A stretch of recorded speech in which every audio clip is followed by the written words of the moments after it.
मेरा नाम नेहा है। मेरे शौहर की मुझसे पहले 2 शादियां हो रखी थी और उसने मुझसे झूठ बोल रखा था कि ये उसकी कज़न है।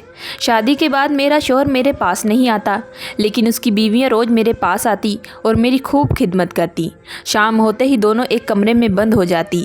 मैं बहुत ज़्यादा हैरान हो जाती कि वह ऐसा क्यों करती हैं। एक दिन मैंने अपनी जगह अपनी दोस्त को कमरे में बिठा दिया और शाम से पहले खुद उस कमरे में छुप गई। जैसे ही मेरी सौतन शाम के बाद कमरे में आई तो मेरी जान निकल गई, क्योंकि वह तो मेरा नाम नेहा है। मेरी जब आँख खुली तो खुद को गरीब परिवार में पाया। मेरे पापा को हार्ट की बीमारी थी और मम्मी को टीवी की बीमारी थी। अपनी बीमारी के बावजूद उन्होंने मुझे पढ़ाया लिखाया। जब मैं एमए के पेपर दे रही थी और रिज़ल्ट आने में अभी टाइम था, तभी मेरी खाला मेरे लिए रिश्ता लेकर आई। लड़के का अपना कारोबार है और वह बड़ी हवेली का मालिक है। बाप दादा की बहुत ज़्यादा जायदाद है। मेरी खाला आसपास के लोगों के रिश्ते करती थी। जब मेरी अम्मी और पापा ने लड़के की माल दौलत की बात सुनी तो वो बहुत ज़्यादा खुश हो गए। उनका दिल बागम बाग हो गया। मेरे पापा के सर से जैसे बोझ उतर गया था। दिल के मरीज थे बेचारे, ना जाने कब रुखसत हो जाते, कोई नहीं जानता था। वह भी अपनी जगह ठीक थे।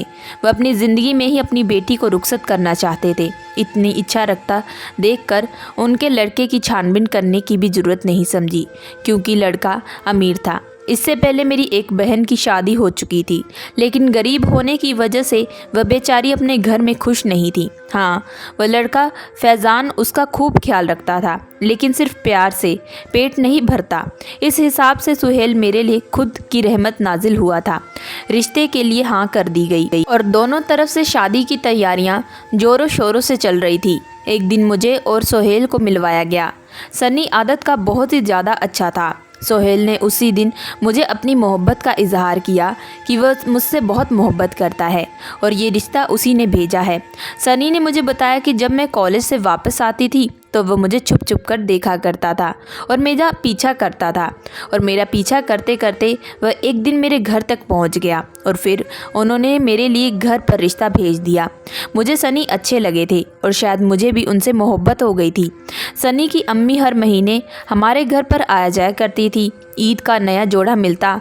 मुझे मेरे मम्मी पापा को क्या चाहिए था, बेटी का अच्छा फ्यूचर उसका स्वागत कर रहा था। महीनों बाद जब सन्नी की मम्मी ने शादी की तारीख पूछी तो पापा ने इस महीने के कुछ दिन बाद की तारीख उन्हें दे दी। शादी के दिन करीब आ रहे थे और मेरे दिल में खुशियों की पतंग भी उड़ रही थी। फिर एक दिन अफसोसनाक हादसा हो गया। सनी मेरे घर आए और कहने लगे कि उनकी अम्मी का इंतकाल हो गया है। यह खबर हम सब पर कयामत की तरह टूट पड़ी थी। सनी का तो बहुत बुरा हाल हो रहा था। रो रो कर वह पागल हो रहे थे, क्योंकि इस पूरी दुनिया में उनके पास उनकी माँ के सिवा कोई और ना था। सन्नी की माँ के इंतकाल के बाद सब कुछ बदल गया था। सन्नी बहुत खोया खोया सा रहता था। फिर वह दिन भी आ गया जिसका सबको इंतज़ार था।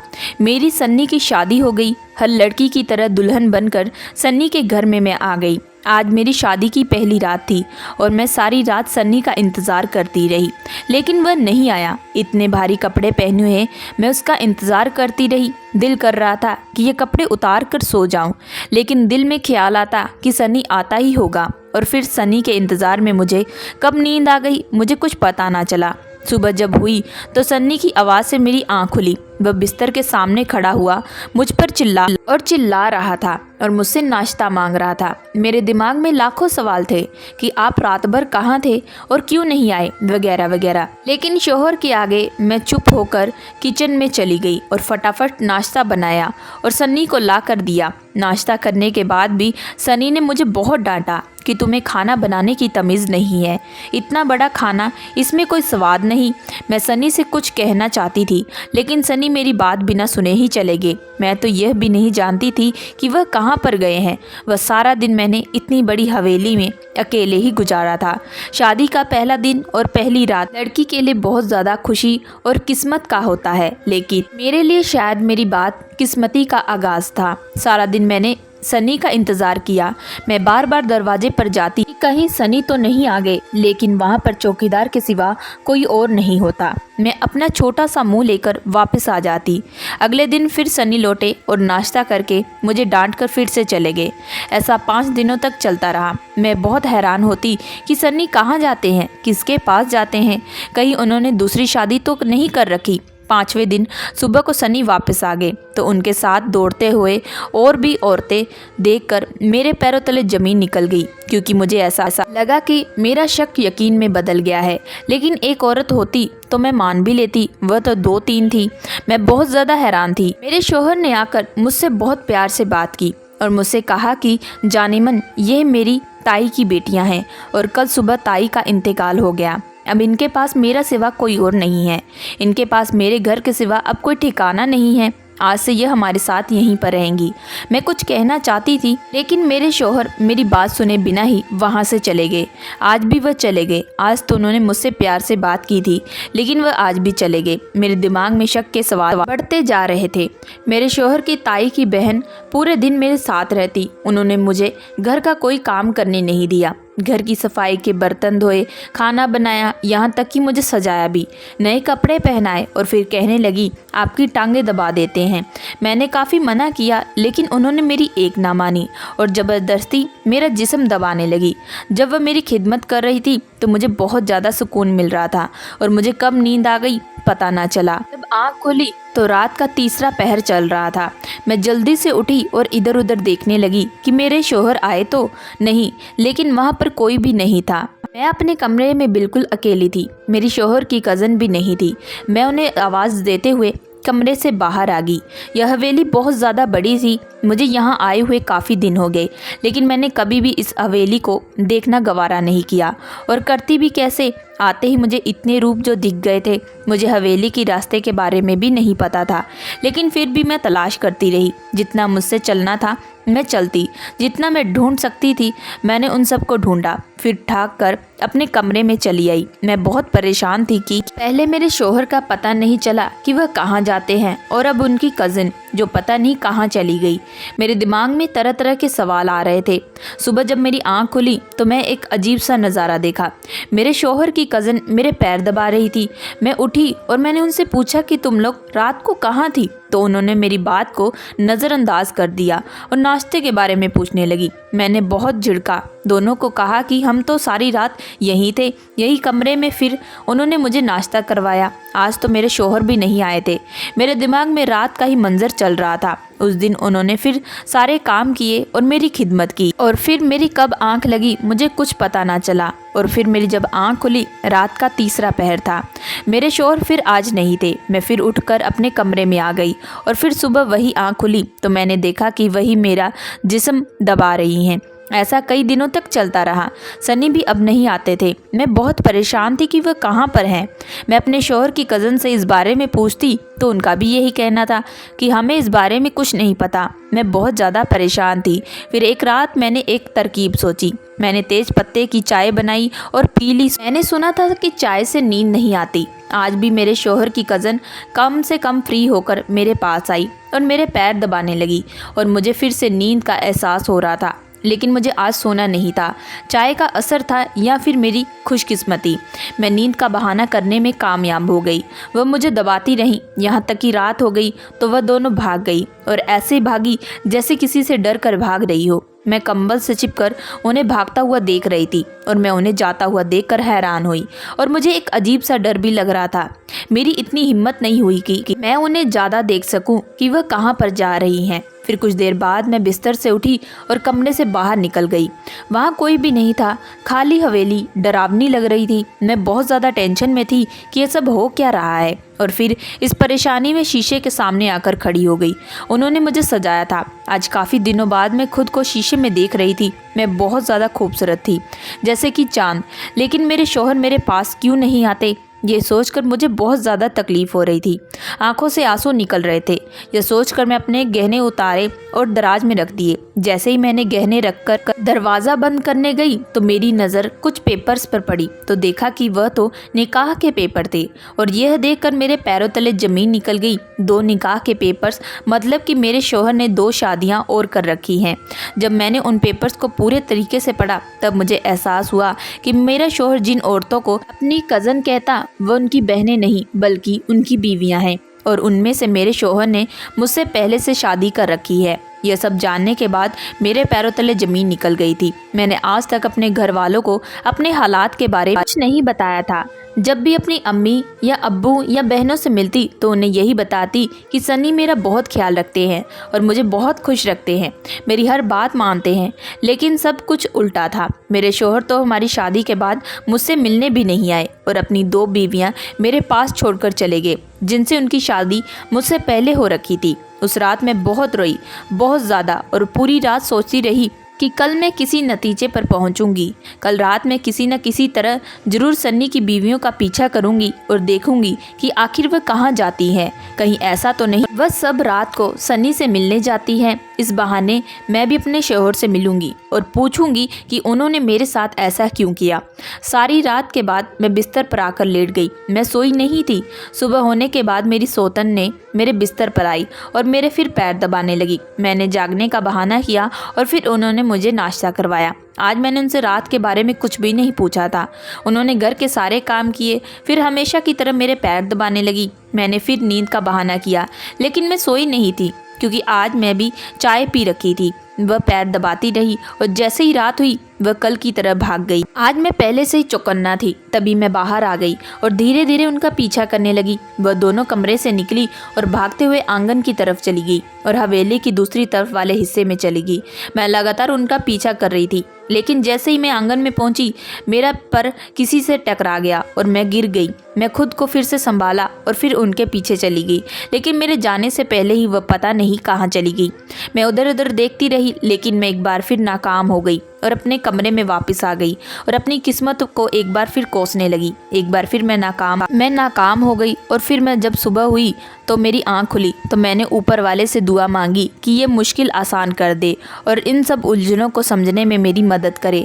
आज का सारा दिन भी कल की तरह गुजरा और शाम हो गई। आज भी मैंने उनका पीछा कर रही थी। आंगन में जाने के बाद वह हवेली के दूसरे वाले हिस्से में चली गई। हवेली के दूसरे हिस्से में पहली बार मैं आई थी। मैं एक अलमारी के पीछे छुपी हुई थी, सब कुछ देख रही थी। वह दोनों एक कमरे में चली गई और अंदर से कमरे का दरवाज़ा बंद कर दिया। आज पहली बार पता चला था कि वह दोनों कहाँ जाती है। एक नई उलझन पैदा हो गई कि आखिर वह इस कमरे में क्यों जाती है।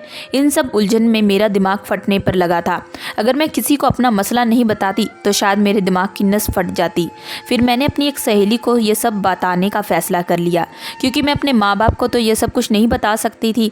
अपनी वजह से मैं उनको इस दुनिया से भेजना नहीं चाहती थी। अभी शाम हुई थी कि मैंने अपनी दोस्त के घर जाने का फ़ैसला किया। उसका घर मेरे घर से 1 घंटे की दूरी पर था। अपनी सहेली के दरवाजे पर दस्तक दी तो उसकी बड़ी बेटी ने दरवाज़ा खोला और चीख कर बोली, मम्मी, खाला नेहा आई है। मेरा नाम सुनकर मेरी दोस्त भागती हुई आई और मेरे गले लग गई। अपनी बहन जैसी सहेली से गले लगकर मेरे आंसू दरिया की तरह निकलने लगे और फिर भाव में आकर मैंने सब कुछ नीता को बता दिया। मेरा चेहरा देखकर वह कह रही थी कि तूने इतना कुछ कैसे बर्दाश्त किया और किसी को बताया क्यों नहीं। मैंने कहा कि मैं किसी को परेशान नहीं करना चाहती थी।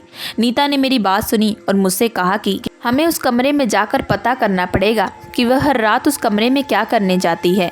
नीता से मैंने पूछा, लेकिन हम उस कमरे में कैसे जा सकते हैं? तो नीता ने मुझे एक तरकीब बताई जिस पर हम कल ही काम करना था। नेहा की बेटी अनम को उसके पापा के पास छोड़कर मैंने नीता को अपने घर ले आई। इस हवेली में काफ़ी कमरे थे, इसलिए मैंने अपनी सहेली को एक कमरे में छुपा दिया और फिर कमरे में आकर सुबह होने का इंतज़ार करने लगी। सुबह हुई तो मैं रोज़ के मुताबिक अपनी सौतनों के साथ नाश्ता किया और फिर वो दोनों घर के कामों में व्यस्त हो गई। फिर मैंने और नीता ने अपने प्लान पर काम करना शुरू कर दिया।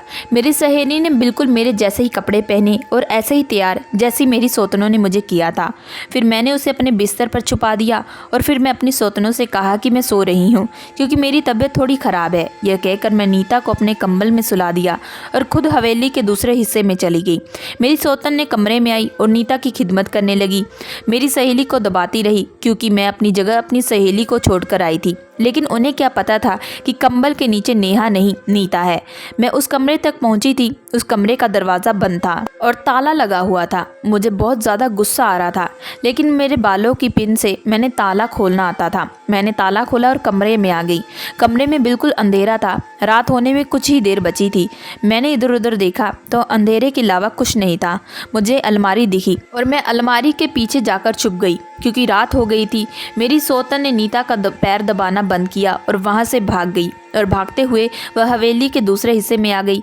मैंने दरवाजे के बाहर उनके कदम की आहट सुनी थी। वे एक दूसरे से चुपके चुपके बातें कर रही थी कि ताला किसने खुला छोड़ा था। दोनों एक दूसरे पर इल्ज़ाम लगा रही थी।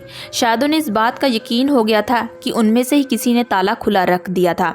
वह दोनों अंदर आ गई और दरवाज़ा उन्होंने अंदर से बंद कर लिया और उन्होंने मोमबत्तियाँ जलाई तो कमरे में रोशनी हो गई। मैं अलमारी के पर्दे के पीछे से छुपकर ये सब देख रही थी। कमरे में रोशनी हुई तो मैं कमरे का असली रूप देखा। कमरे में जगह जगह इंसानी और जानवरों की हड्डियां और उनका खून पड़ा था। कमरे में हड्डियां और जानवरों के सर पड़े हुए थे। और फिर उन दोनों ने जो हरकतें करना शुरू की, यह देखकर तो मेरे पैरों तले जमीन निकल गई, क्योंकि वह दोनों काला जादू कर रही थी और किसी और पर नहीं बल्कि मेरे शोहर सनी पर। मेरी आंखें खुली की खुली रह गई। यह देखकर मेरा शोहर उनके बीच खड़ा है। वह दोनों कोई मंत्र पढ़ रही थी और उसके ऊपर फूंक रही थी। उनके मंत्र भोंकते हुए वह किसी रोबोट की तरह खड़े हो गए और वह उनके कहने के मुताबिक चलने लगे। वह हाथ हिलाने का कहती तो सनी तुरंत हाथ हिलाते। वह जुबान बाहर निकालने का कहती तो सनी जुबान बाहर निकालते। फिर मेरी सौतन होने पर मेरे शोहर को पूरी तरह से अपने वश में कर लिया। मेरे दिल में हाल उठ रहे थे, लेकिन मैं पता नहीं ये सब क्यों बर्दाश्त किए बैठी थी। वह सारी रात उन्होंने मेरे शोहर के साथ गुजारी और सुबह होते ही मेरे शोहर को पीछे वाली अलमारी में बंद कर दिया और कमरे से बाहर निकल गई। अब उन्हें लौट कर वहीं आना था, क्योंकि वह यहाँ तो रात को आती थी। मैं उनके जाने के बाद अलमारी के पीछे वाले पर्दे से बाहर निकली और सामने वाली अलमारी को देखा, जहाँ पर उन्होंने मेरे शोहर को बंद किया था। मैंने वह अलमारी का दरवाज़ा खोला।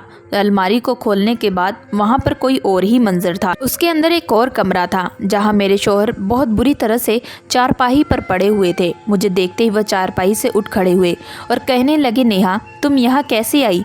उनकी बातों से लग रहा था कि वह अब उनके वश में नहीं थे। मैंने अपने शोहर का हाथ पकड़ा और कहा कि मैं उन जादूगरियों से तुम्हें जरूर बचाऊंगी। आप मुझे यह बताइए कि ये सब क्या हो रहा है। लेकिन सनी ने मुझे किसी बात का जवाब नहीं दिया और बस वह यही कहते रहे कि तुम यहाँ से चली जाओ, वरना वो जादूगरनियाँ तुम्हें भी मार देंगी, जैसे उन्होंने मेरी माँ को मार दिया।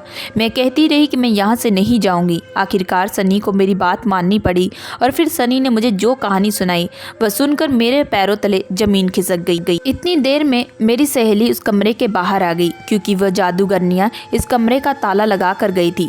नीता ने ताला खोला अंदर आ गई। हमने सनी को नहीं छोड़ा। हम पुलिस स्टेशन की तरफ चले गए। पुलिस स्टेशन पहुंचकर मैंने वह सारी कहानी सुनाई जो मेरे शोहर ने मुझे बताई थी कि उसके कॉलेज में 2 लड़कियां थी जो उसे बहुत पसंद करती थी, लेकिन वह उन दोनों में किसी को पसंद नहीं करता। वो दोनों सनी के पीछे पड़ गई थी। वह काला जादू करती थी। उन्होंने सनी पर काला जादू कर दिया।